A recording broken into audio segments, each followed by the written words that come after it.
सर्वमंगल मांगल्ये शिवे सर्वार्थ साधिके शरण्ये त्र्यंबके गौरी नारायणी नमोस्तुते। जय माँ गौरी, हर हर महादेव।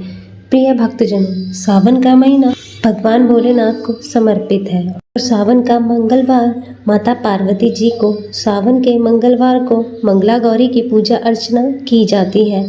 मान्यताओं के अनुसार इस व्रत को रखने से मनोकामना जल्दी पूर्ण हो जाती है और सुहागन महिलाएं अगर इस व्रत को रखती हैं तो उन्हें अखंड सौभाग्यवती होने का वरदान प्राप्त होता है। सावन में मंगलवार को सुहागन महिलाएं पूरे दिन व्रत रखकर शाम को मंगला गौरी की विधि विधान से पूजा अर्चना करती हैं और व्रत कथा पढ़ती हैं। तो प्रिय भक्तजनों, आज हम इस वीडियो में मंगला गौरी की व्रत कथा सुनेंगे। तो आप सभी भक्तजन बड़ी ही श्रद्धा, ध्यान पूर्वक और प्रसन्नचित मन से इस कथा को श्रवण कीजिएगा।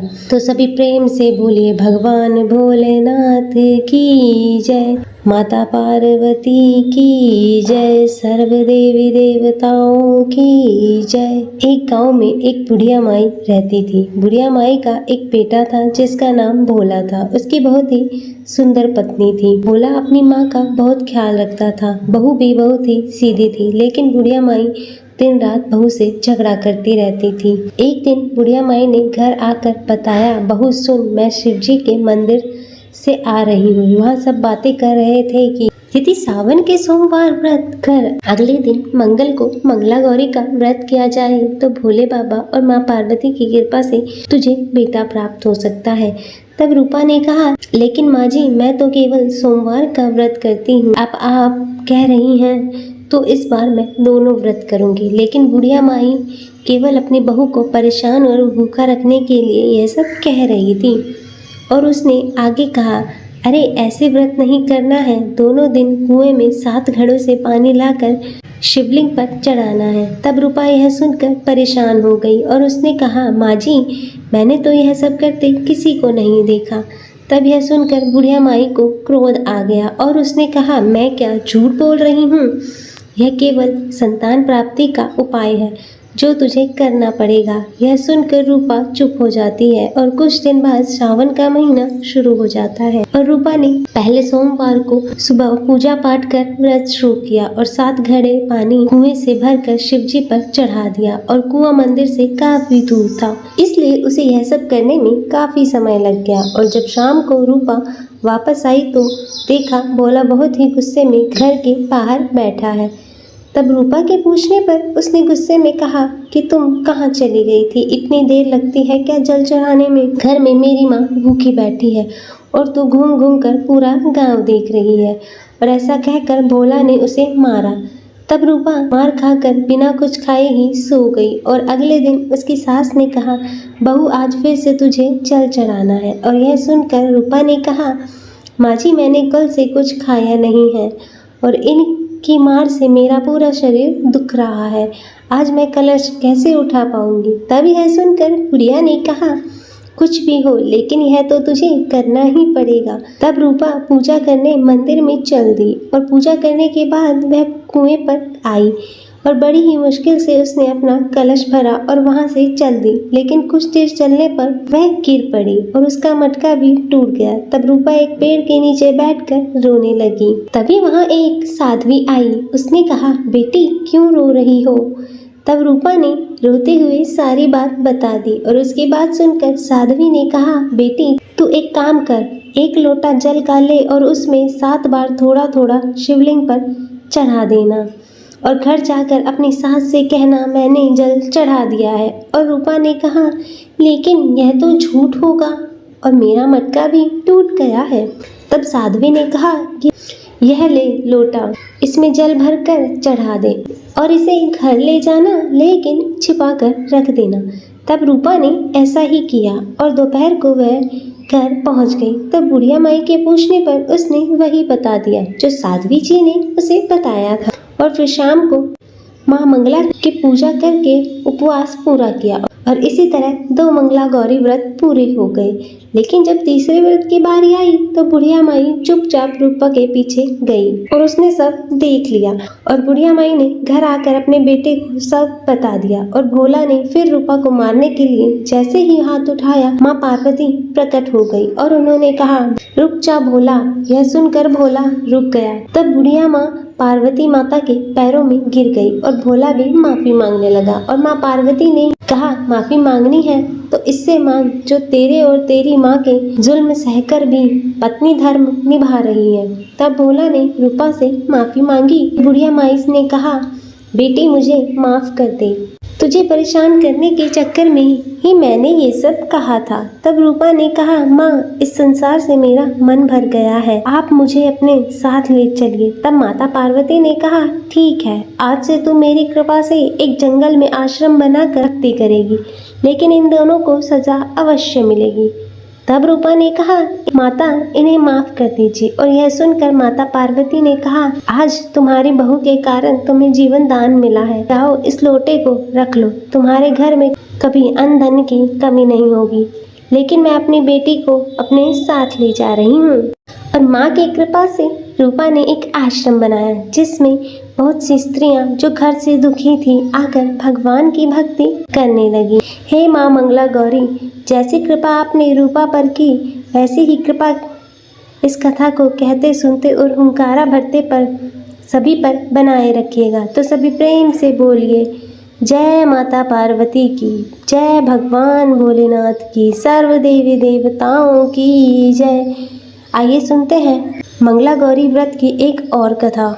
एक समय की बात है, एक शहर में धर्मपाल नाम का एक व्यापारी रहता था। उसकी पत्नी काफ़ी सुंदर थी और उसके पास काफ़ी संपत्ति थी, लेकिन संतान न होने के कारण वे दोनों अत्यंत दुखी रहते थे और ईश्वर की कृपा से उनको एक पुत्र की प्राप्ति हुई, लेकिन वह अल्पायु था और उसे यह श्राप मिला था कि 16 वर्ष की उम्र में सांप के काटने से उसकी मौत हो जाएगी और संयोग से उसकी शादी 16 वर्ष से पहले ही एक युवती से हो गई जिसकी माता मंगला गौरी व्रत किया करती थी। उस परिणाम स्वरूप उसने अपनी पुत्री के लिए एक ऐसे सुखी जीवन का आशीर्वाद प्राप्त किया था जिसके कारण वह कभी विधवा नहीं हो सकती थी और इसी वजह से धर्मपाल के पुत्र ने 100 वर्ष की लंबी आयु प्राप्त की और इस कारण से सभी नवविवाहित महिलाएं इस पूजा को करती हैं तथा गौरी व्रत का पालन करती हैं तथा अपने लिए एक लंबी सुखी और स्थायी वैवाहिक जीवन की कामना करती हैं।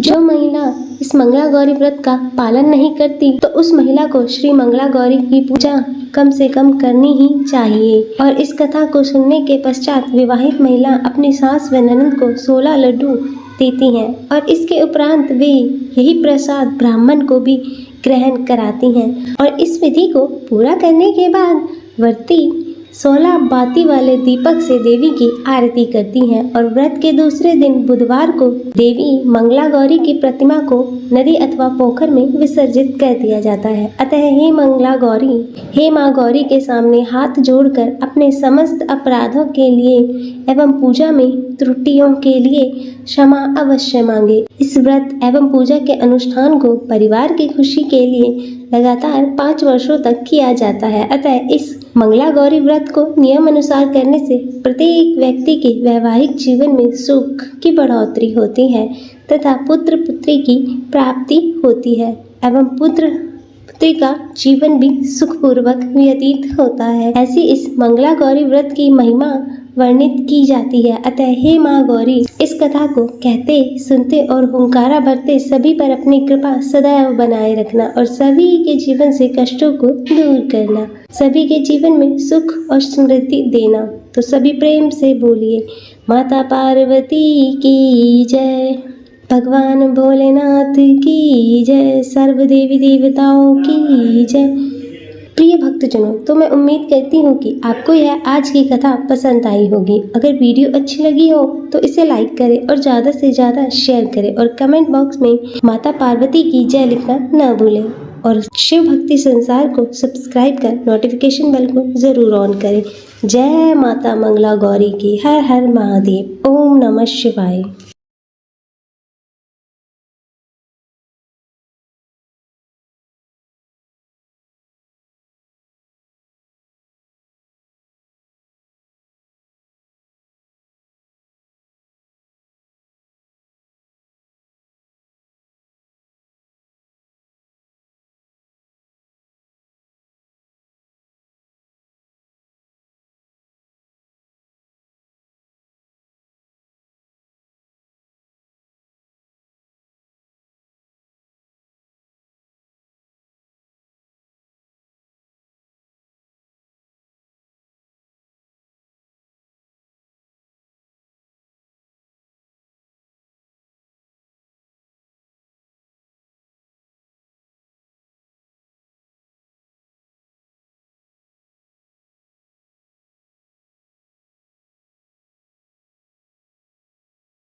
तो भक्तों, यह थी सोमवार व्रत की कथा।